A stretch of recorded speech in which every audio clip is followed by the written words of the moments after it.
ಕಾಂಗ್ರೆಸ್ ಮತ್ತು ಬಿಜೆಪಿಯ ನಡುವೆ ಈ ಕಾಲ್ ತುಳಿತ ಕದನ ಹೊಸ ರೀತಿಯ ಚರ್ಚೆ ಆಯಾಮಗಳಿಗೆ ಕಾರಣ ಆಗ್ತಾ ಇದೆ.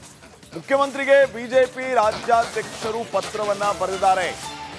ಸಿದ್ದರಾಮಯ್ಯ ಅವರಿಗೆ ರಾಜ್ಯ ಬಿಜೆಪಿ ಅಧ್ಯಕ್ಷ ವಿಜೇಂದ್ರ ಬರೆದಿರುವಂತದ್ದು ಒಂದು ಪತ್ರ, 3 ಪುಟಗಳ ಬಹಿರಂಗ ಪತ್ರ. 3 ಪುಟಗಳ ಪತ್ರದಲ್ಲಿ ಸರ್ಕಾರದ ವೈಫಲ್ಯಗಳ ಬಗ್ಗೆ ಪ್ರಸ್ತಾವ ಮಾಡಿದ್ದಾರೆ. ಕಾಲ್ ತುಳಿತದ ಘಟನೆಯನ್ನು ಖಂಡಿಸಿ ಸರ್ಕಾರದ ವಿರುದ್ಧ ವಿಜೇಂದ್ರ ಕಿಡಿಕಾರಿದ್ದಾರೆ.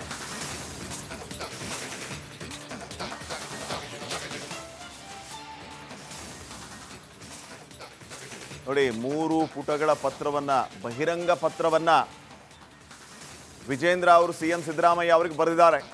ರಾಜ್ಯದಲ್ಲಿ ಏನಾಗ್ತಾ ಇದೆ, ಕಾನೂನು ಸುವ್ಯವಸ್ಥೆ, ಕಾಲ್ ತುಳಿತ ಪ್ರಕರಣ, 11 ಜನ ಅಮಾಯಕರ ಬಲಿ, ಸರ್ಕಾರದ ನಿರ್ಲಕ್ಷ್ಯ, ಈ ಎಲ್ಲ ವಿಚಾರಗಳನ್ನ ಪ್ರಸ್ತಾಪ ಮಾಡಿ ಬರೆದಿರುವಂಥ ಪತ್ರ ಇದು. ಸರ್ಕಾರದ ವೈಫಲ್ಯವನ್ನು ವ್ಯಾಪಕವಾಗಿ ಟೀಕಿಸಿರುವಂಥದ್ದು. ಈ ಎಲ್ಲ ವಿಚಾರಗಳ ಬಗ್ಗೆ ಇನ್ನಷ್ಟು ಡೀಟೇಲ್ಸ್ ಕೊಡೋದಕ್ಕೆ ನಮ್ಮ ಪ್ರತಿನಿಧಿ ಚಂದ್ರಶೇಖರ್ ಈಗ ನೇರ ಸಂಪರ್ಕದಲ್ಲಿ ಜಾಯ್ನ್ ಆಗಿದ್ದಾರೆ.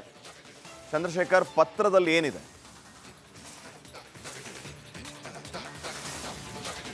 ಖಂಡಿತವಾಗ್ಲು ಈಗಾಗಲೇ ಸಿಎಂ ಸಿದ್ದರಾಮಯ್ಯ ಅವರಿಗೆ ಬಿಜೆಪಿ ರಾಜ್ಯಾಧ್ಯಕ್ಷ ವಿಜೇಂದ್ರ ಒಂದು ಬಹಿರಂಗ ಪತ್ರವನ್ನು ಬರೆದಿರ್ತಕ್ಕಂಥದ್ದು. ಇದರಲ್ಲಿ ಪ್ರಮುಖ ಅಂಶಗಳನ್ನು ನೋಡೋದಾದರೆ, ಬೆಂಗಳೂರು ಅಂತಾರಾಷ್ಟ್ರೀಯ ಮಟ್ಟದಲ್ಲಿ ಭಾಳಷ್ಟು ಉತ್ತಮ ಹೆಸರನ್ನು ಪಡೆದಿತ್ತು. ಆದರೆ ಈ ಒಂದು ಕಾಲ್ತುಳಿತದಿಂದಾಗಿ ಅತ್ಯಂತ ಕುಖ್ಯಾತಿಗೆ ಒಳಗಾಗಿರ್ತಕ್ಕಂಥದ್ದು ಕರ್ನಾಟಕಕ್ಕೆ ತನ್ನದೇ ಆದಂಥ ಇತಿಹಾಸ ಇತ್ತು. ಆದರೆ ಆ ಇತಿಹಾಸಕ್ಕೆ ಕಳಂಕವನ್ನು ತರುವಂಥ ಕೆಲಸವನ್ನು ತಾವು ಮಾಡಿದ್ರಿ ಅನ್ನೋಂಥ ಆಕ್ರೋಶವನ್ನು ನೇರವಾಗಿ ವ್ಯಕ್ತಪಡಿಸ್ತಾ ಇರ್ತಕ್ಕಂಥದ್ದು ಮೊದಲನೇದಾಗಿ.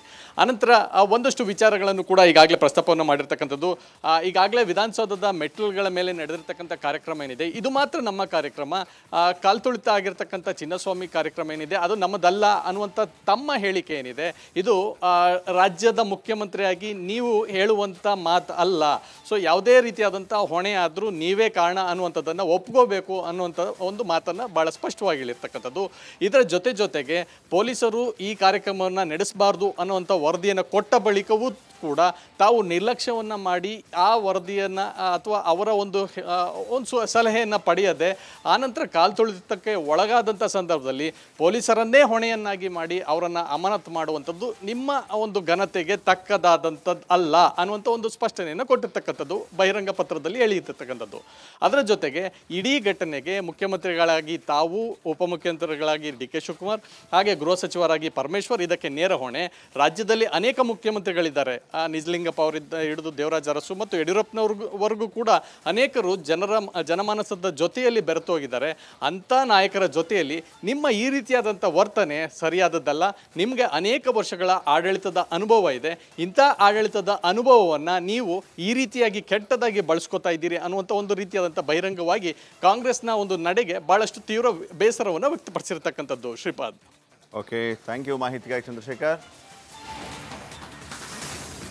ಪ್ರಕರಣ ಏನಿದೆ, ಈ ಪ್ರಕರಣದ ಬಳಿಕ ರಾಜ್ಯ ಕಾಂಗ್ರೆಸ್ಸಲ್ಲಿ, ರಾಜ್ಯ ಸರ್ಕಾರದಲ್ಲಿ ಒಂದಷ್ಟು ಗೊಂದಲ ಆಗಿರೋದಂತೂ ಸತ್ಯ. ಯಾಕಂದರೆ ಸರ್ಕಾರದಲ್ಲಿ ಒಬ್ಬರು ಕೂಡ ಇದನ್ನು ಹೊರೆ ಹೊತ್ಕೊಳ್ಳೋಕೆ ತಯಾರಿಲ್ಲ.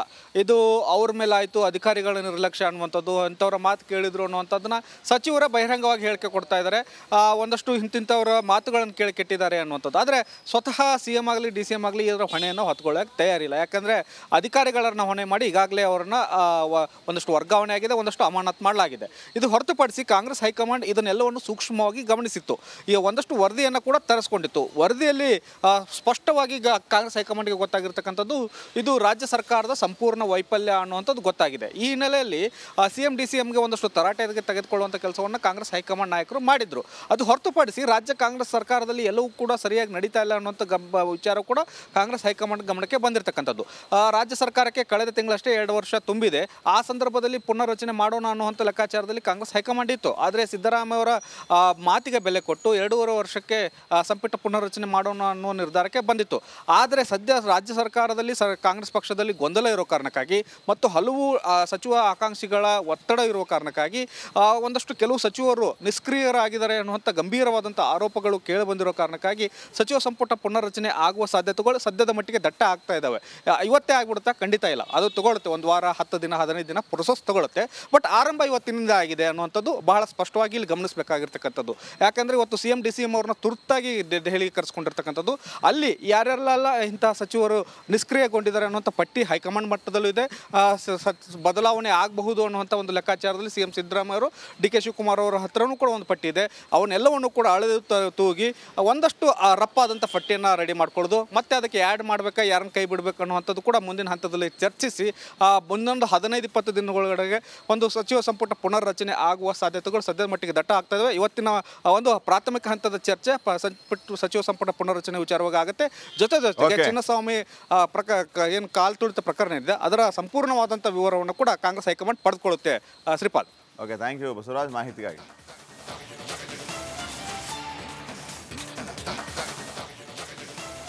ವರಿಷ್ಠರ ಸೂಚನೆಯಂತೆ ದೆಹಲಿಗೆ CM ಮತ್ತು DCM ಹೋಗಿದ್ದಾರೆ ಅಂತ ಬೆಂಗಳೂರಿನಲ್ಲಿ ಗೃಹ ಸಚಿವ ಪರಮೇಶ್ವರ್ ಅವರು ಹೇಳಿಕೆ ಕೊಟ್ಟಿದ್ದಾರೆ.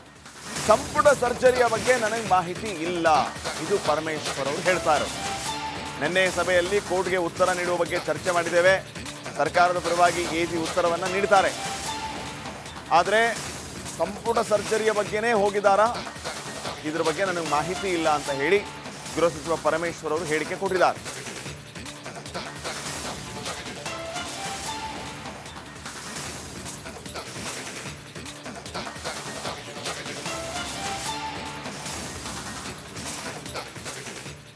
CM ಮತ್ತು DCM ಡೆಲ್ಲಿಗೆ ಹೋಗಿದ್ದು ಅಲ್ಲ, ನಮ್ಮ ಹೈಕಮಾಂಡ್ನವ್ರು ಕರೆದಿದ್ದಾರೆ CM ಅವರನ್ನು DCM ಅವರನ್ನು.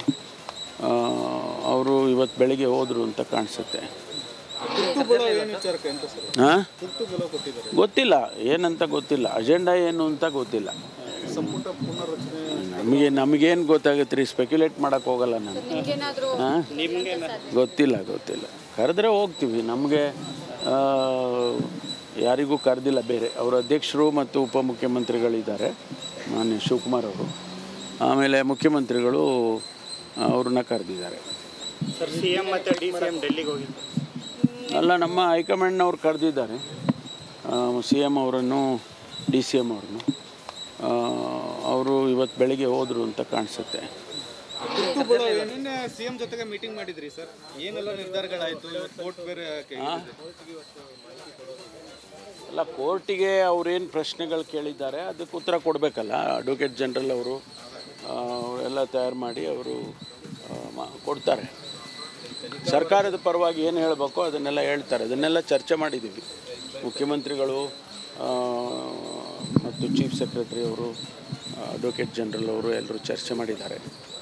ಅದಕ್ಕೇನು ಅವರಿಗೆ ಫ್ಯಾಕ್ಚುಯಲ್ಸ್ ಏನಿದೆ ಅಂತ ಹೇಳಬೇಕಲ್ವ, ಅದನ್ನು ಹೇಳ್ತಾರೆ. ತನಿಖಾ ವರದಿ ನಮಗೆ ಫಸ್ಟ್ ಸರ್ಕಾರಕ್ಕೆ ಬರಬೇಕಲ್ಲ. ಸರ್ಕಾರಕ್ಕೆ ಬಂದ ಮೇಲೆ ಆಮೇಲೆ ಹೇಳ್ಬೋದು. ಇನ್ನೂ ಕೂಡ